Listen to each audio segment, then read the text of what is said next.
guys, Beth Temple here. Welcome to the Knitting Circle. And sometimes when you are a new knitter, especially, you see the gauge information on a pattern and you understand what it means. You know that that's what you're going to aim for, but you don't know why you need to aim for it. So in this video, we're going to talk about the different effects that changing gauge can have on your finished project.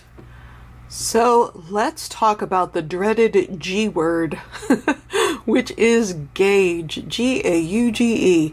And the issue that a lot of people have is that they don't want to do what we call a gauge swatch, but then they get upset that their knitting doesn't look like it does in the picture. So what the gauge swatch in any given pattern will tell you is the exact gauge that the person who made the sample got when they knit the sample.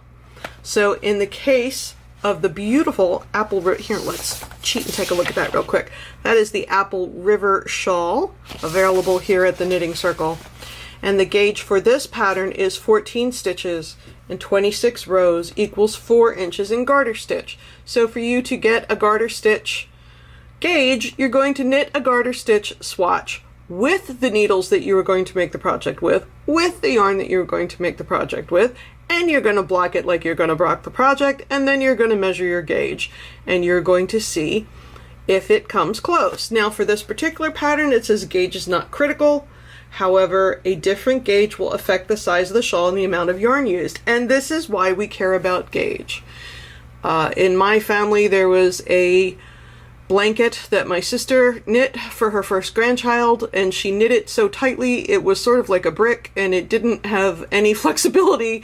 And the reason I'm bringing it up is it took twice as much yarn as the pattern said it would, because she was not getting enough stitches per square inch to match the pattern. Now, you will also see gauge on yarn labels. Now, on a yarn label, the gauge is an average, a median, like what the average person will get when using this product and this knitting needle. So for example, this is a mass market yarn label, and it says right here on a 5mm or US 8, we're going to get 17 stitches and 23 rows to 4 inches or 10 centimeters. Again, it's an average. If you don't get that, it doesn't mean you're failing at life. It just means that you don't knit at the same tension or gauge as the average person. I also brought some, these are from different independent yarns. So you'll find a lot on the indie yarns, they'll give you a range. It'll tell you use a US 1 to 3 and 2¼ mm, 3¼ mm. It doesn't tell you how many stitches per inch here. Ditto over here. It will tell you 6 to 8 stitches per inch in a US 0 to 4. Now that's a pretty huge range, but there's a pretty huge range of knitters. So if you were trying to finish a project, particularly if it's a garment, and it has to be the exact gauge of the pattern that you were working on, you're going to start by doing a swatch, like I said, in the needles you want to use, in the yarn you want to use, and then you're going to block it. You're going to block the swatch just like you would block the finished project. Or if maybe it's a mass market yarn, you're going to throw it in the washer. Throw that swatch in the washer and see what happens. You need to compare your actual gauge to the gauge on the pattern to see where the differences might be. If you come out dead even, good for you, you're done. If it says 14 stitches, for example, and you are getting 10 stitches, say, to 4 inches instead of 14, so you're getting too few stitches, you need to go down a needle size or 2 and try again. A smaller needle will give you more stitches.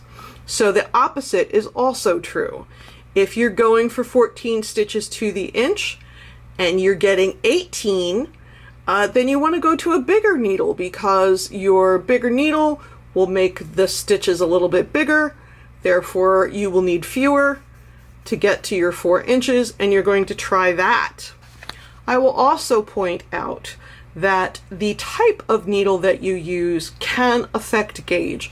Whether you use a wooden needle, either unfinished bamboo or polished wood, is going to react differently than metal or silverloom, which is going to react differently than plastic or resin. So you can also mess around and see which exact needle gives you the right gauge. Now, this all sounds like a lot of work, and it's not the most fun of a knitting project in my personal opinion. However, if you want a beautiful shawl that looks like the photo, or you want a sweater that fits, then you need to achieve the gauge. And all the time spent knitting that gauge swatch and achieving gauge is going to take all the frustration, or most of it, out of your project, because you don't want to just dive headfirst and knit a whole sweater and get to the end and realize that your gauge wasn't even close to what the designer got, and the sweater doesn't fit who you wanted it to fit. But one more time, the gauge on a pattern is the gauge that the knitter who knitted the sample got. If you have to change your needle size or make some adjustments in other ways, you are not a failure as a knitter. You are not doing it wrong. You are adapting your unique knitting style to the beautiful pattern that you want to make.